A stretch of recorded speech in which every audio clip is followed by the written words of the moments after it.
ကျွန်တော်ညီအကိုမောင်နှမတို့ကိုတစ်ခုလောက်မေးချင်ပါတယ်ခင်ဗျာကျွန်တော်တို့အဆောက်အဦတစ်ခုရဲ့အတွင်းထဲကိုရောက်သွားရင် interior လို့ခေါ်ပါတယ်အဆောက်အဦနဲ့လွတ်လွတ်ကျွတ်ကျွတ်အပြင်ဘက်ဟင်းလင်းမြင်ကိုတော့ exterior လို့ခေါ်ပါတယ်အဲ့ဒီလိုဆိုရင်ဒီနေရာကိုဘယ်လိုခေါ်ပါသလဲခင်ဗျာဒီနေရာကိုရောကျွန်တော်တို့ interior တွေပဲထည့်ရင်ကောင်းမလားဒါမှမဟုတ်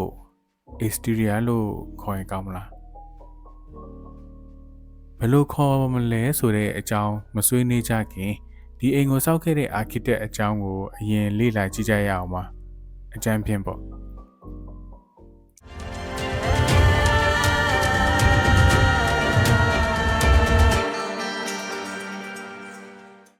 ဒီပြည်သူ့ကပညာရှင်ကြီးက20ရာစုရဲ့ star architect တယောက်ပါရိုးရိုးနာမည်ကြီးုံလောက်မဟုတ်ပါဘူးဒိတ်ဒိတ်ကျဲ architect ဆိုပါတော့သူ့နာမည်က Ludwig Mies van der Rohe ဂျာမန်အခုခေတ် interior design နဲ့ပတ်သက်ရင်ခေတ်စားနေတဲ့ minimal ဆိုတဲ့ concept ရဲ့ဖခင်ကြီးလို့ဆိုရင်လည်းမမှားပါဘူးလူတိုင်းနှိပါကြားဖို့နေကြစကားစုတစ်ခုဖြစ်တဲ့ less is more ဆိုတာကလည်းသူပြောခဲ့တဲ့ကဘာကျော်စကားပါသူကဘိသုကပညာရက်ကိုဘယ်တက္ကသိုလ်မှပညာသင်ယူခဲ့တာလဲဆိုတော့ဘယ်မှမသင်ယူခဲ့ပါဘူးဘာလင်မှာရှိတဲ့ interior designer furniture designer architect Bruno Paul စီမှာအလုပ်လုပ်ရင်းပညာစီးပူးခွင့်ရခဲ့ပါတယ်နောက်တော့မီးရဲ့အရေးချင်းတွေကိုမြင်တဲ့ Peter Behrens ကသူ့စီမှာအလုပ်လုပ်ဖို့ကမ်းလှမ်းခဲ့ပါတယ် Peter Behrens ကလည်းအဲ့ဒီခေတ်တုန်းကတော့ဂျာမနီမှာဆရာကြီးပဲဆိုတော့Mies က Peter စီက classical proportion တွေတို့ geometric clarity တို့လိုအနှစ်တွေသင်ယူခွင့်ရခဲ့တယ်လို့ဆိုပါတယ်လူငယ် architect လေးတွေဖြစ်တဲ့ Walter Gropius နဲ့လူကိုဝရှိယာတို့ကလည်းအဲ့ဒီမှာပဲအလုပ်လုပ်နေကြတာဆိုတော့သူတို့စုံခဲ့ကြတာပေါ့သူတို့ခေတ်ရောက်လာတဲ့အခါမှာတော့၃ယောက်စလုံးက modern architecture movement ရဲ့ခေါင်းဆောင်တွေဖြစ်လာကြပါတယ် Mies ကသူ့ဆရာ Peter Behrens နဲ့သိတော့အစိမ့်မကက်လာပါဘူးအဲ့မှာ၄နှစ်လောက်လုပ်ပြီးအလုပ်ထွက်ခဲ့ပါတယ်တကယ်တမ်း Mies ရဲ့နာမည်အရင်က Maria Ludwig Michael Mies Ludwig Mies van der Rohe ဆိုတဲ့နာမည်ကသူမိန်းမယူပြီးမှပြောင်းလဲလိုက်တာပါရိုရီကတော့သူ့အမေရဲ့စာနေမျိုးနာမည်ကိုယူထားတာနာမည်ကိုအတိတ်ပဲပြန်ရရင်ရိုရီရဲ့ Ludwig Mies လို့ပြန်ရမယ်ထင်ပါတယ်သူကချမ်းသာတဲ့စက်မှုလုပ်ငန်းရှင်ကြီးတယောက်ရဲ့သမီးနဲ့အိမ်အောင်ကြတယ်ဒီတော့လူကုန်ထန်အတိုင်းဝိုင်းထဲကိုအော်တိုရောက်သွားတာပေါ့ Mies ကအရေးချင်းရှိတဲ့သူဆိုတော့အောင်မြင်တဲ့အောင်မြင်လာပါတယ်ပထမကမ္ဘာစစ်အပြီးမှာတော့စက်မှုတော်လှန်ရေးကတဆင့်ပေါက်ဖွာလာတဲ့အတွေးစစ်အမြင်စစ်စောက်လုပ်ရေးပစ္စည်းအသစ်တွေနဲ့ဘိသုကဟန်တစ်ခုပေါ်ပေါက်လာပါတယ် Modern Architecture ပါ1929မှာ Lilia Heiss နဲ့တွဲပြီးဖန်တီးခဲ့တဲ့ Barcelona Pavilion ကတော့ဘိသုကသမိုင်းမှာကြောက်ထက်အပ်ခေရတင်ရတဲ့ပြပွဲမန်းတဲ့တစ်ခုပါဒါ Modern Architecture ဟေးလို့ပြောရလောက်တဲ့ဥပမာဆိုရင်လည်းမမှားပါဘူးဒီမန်းတဲ့အကြောင်းကိုတော့တက်တက် content တစ်ခုလုံးမှရမယ်ထင်ပါတယ်ဆက်ရရင်ဒီအစာအုပ်နဲ့အတူ Mies ရဲ့နာမည်ကတဟုန်ထိုးထိုးတက်သွားတယ်နောက်ပိုင်းမှာ Bauhaus ကျောင်းတော်ကြီးရဲ့တတိယမြောက်ကျောင်းအုပ်ဖြစ်လာတယ်ဒီနောက်မှာတော့နာဇီတွေနှောက်တာကြောင့်ကျောင်းတော်ကြီးလည်းပိတ်လိုက်ရတဲ့အထိဖြစ်လာပြီး Mies လည်းသူ့ရဲ့ဘိသုကပညာကို US မှာဆက် practice လုပ်ခဲ့ပါတယ်US မှာတော့အစာအုပ်မျိုးစုံအတွက်ဒီဇိုင်းဆွဲပေးခဲ့တယ်ဒီထဲမှာမှ Farnsworth House က architecture လောကမှာဟာကနေဟင်ကနေဖြစ်သွားစေတဲ့အပန်းဖြေအိမ်တစ်လုံးပေါ့ဒီလိုနိုင်ရနေရာမှာမှန်အပြည့်ကားတယ်ဆိုတာအခုတော့မထူးဆန်းပေမဲ့အဲ့ဒီတုန်းကပထမဆုံးပါဒီအိမ်ကဒေါက်တာ Edith Farnsworth ဆိုတဲ့အမျိုးသမီးတစ်ယောက်ကအပန်းဖြေနားနေအိမ်လေးစောက်ချင်တဲ့အတွက် Mies ကိုဘိသုကဒီဇိုင်းထုတ်ပေးဖို့အလုပ်အပ်ခဲ့တာပါဒါကြောင့်လဲ Farnsworth House လို့နာမည်တွင်ခဲ့တာပေါ့အိမ်ဆောင်မဲ့ site နေရာကလည်းတကယ်နေရာကောင်းတသီးတသန့်တိတ်တိတ်ဆိတ်ဆိတ်ရှေ့မှာကလည်း false မြစ်ကြီးအကောင်းဆုံးအချက်ကတစ်ပင်ကြီးတွေနဲ့ပတ်ပတ်လဲအုံဆိုင်နေတာပါဒေါက်တာ Edith Farnsworth ကလည်းစိတ်ကူးတာကရက်သက်တစ်ပတ်အားလျက်တွေမှာအေးအေးဆေးဆေးတရောလေးတီးမယ်ကြပြလေးတွေဘာသာပြန်မယ်သဘာဝတရားကိုအယက်သာရှိရှိခံစားမယ်ပေါ့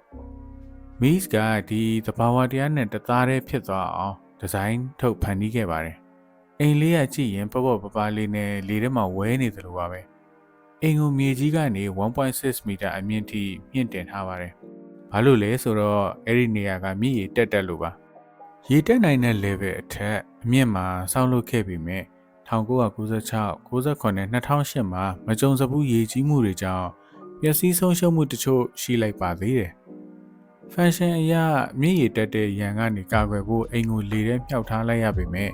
မီးက architecture အနှစ်သာရတွေရအောင်အမြင့်တောင်ထုတ်လိုက်ပါသေးတယ်အိမ်နဲ့မြေကြီးကြားမှာ open terrace slab ပြားကြီးတစ်ဆင့်ခံချလိုက်တာပါ function အရာထည့်ဖို့လိုအပ်တယ်ဆိုရင်တော့လိုတာထက်ပိုကြီးတဲ့အရွယ်အစားကြီးပါ visual အရာလည်းတော်တော်လေးကို strong ဖြစ်တဲ့ element တစ်ခုပေါ့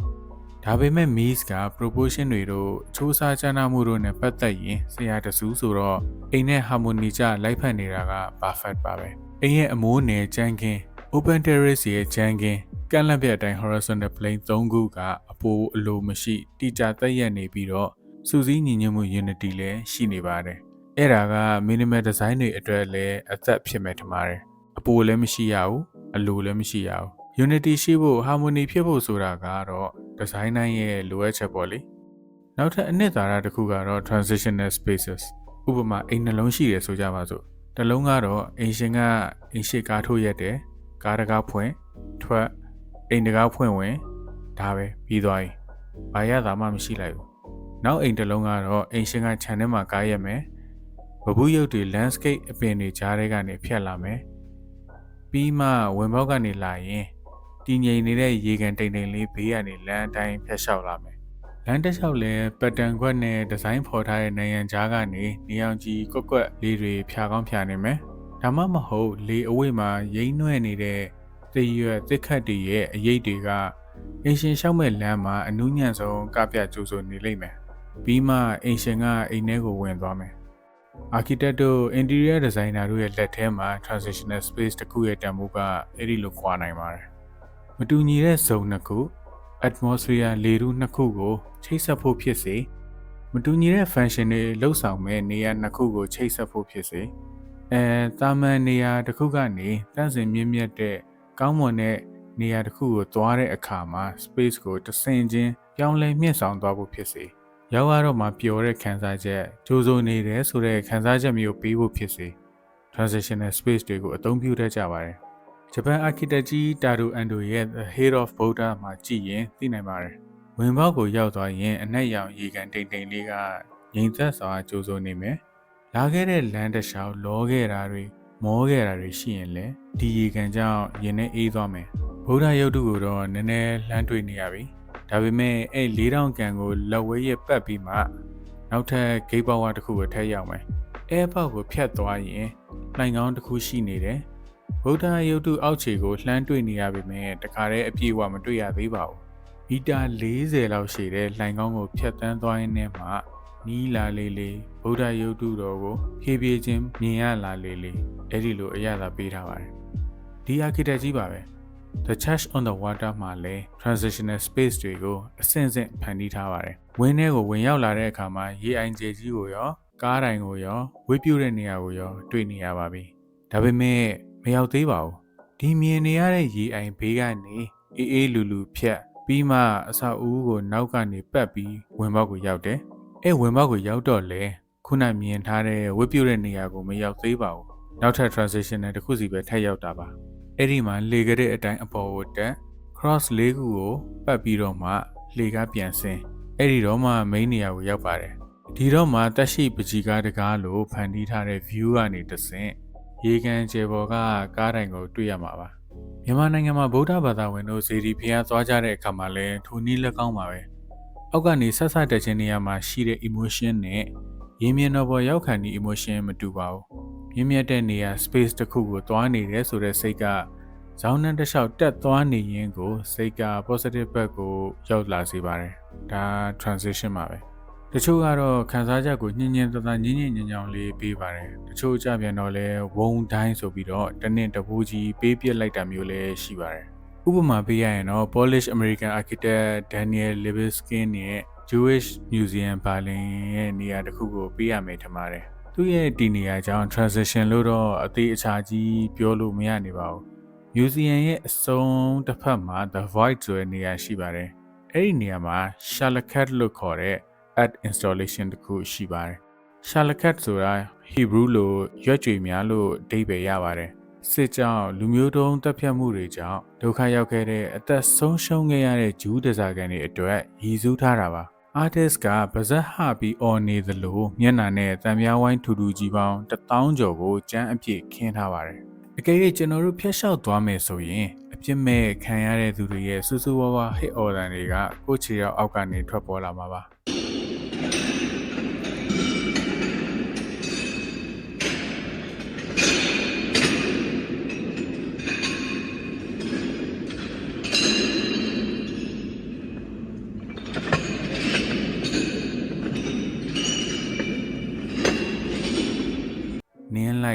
နင်းလိုက်တိုင်းသူတို့ရဲ့နာကျင်ခံစားမှုတွေကလှိုင်းတန်းလိုဟိမ့်ထွက်လာမှာပါဒီနေရာမှာဖျက်ရှောက်ရတဲ့အရာသာကတော့ဘာနဲ့မှမတူအောင်စိတ်နှလုံးကြေကွဲပွေရခံစားချက်မျိုးပေးမှာပါမြင်ုံနဲ့တင်တော်တော်လေးသိသာနေပါပြီဒီ installation ကိုဖန်တီးတဲ့နုပညာရှင်ကတော့ Manash Karishman ပါ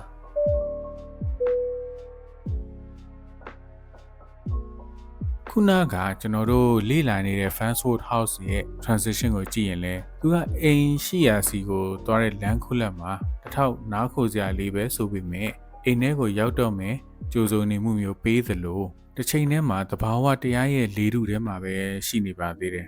အစမှာတော့ကျွန်တော်မေးခဲ့တဲ့မေးခွန်းကိုပြန်သွားရမယ်ဆိုရင်တော့ dance တွေရပြောရမယ်ထင်ပါတယ်ကျွန်တော်တို့အစာအိုးဘေဒင်အလုံးထည်ကြီးကို Baden envelope လို့ခေါ်ပါတယ်Baden envelope ရဲ့အတွင်းဘက်ကို interior အတွင်းပိုင်းလို့ခေါ်ပါတယ်။ Baden envelope ရဲ့အပြင်ဘက်အဆောက်အဦနဲ့လုံးဝမသက်ဆိုင်တဲ့ဟင်းလင်းပြင်နေရာ space ကိုကြတော့ exterior လို့ခေါ်ပါတယ်။အိမ်ထဲမရောက်ခင်မဝင်ခင်ဒီနေရာလေးက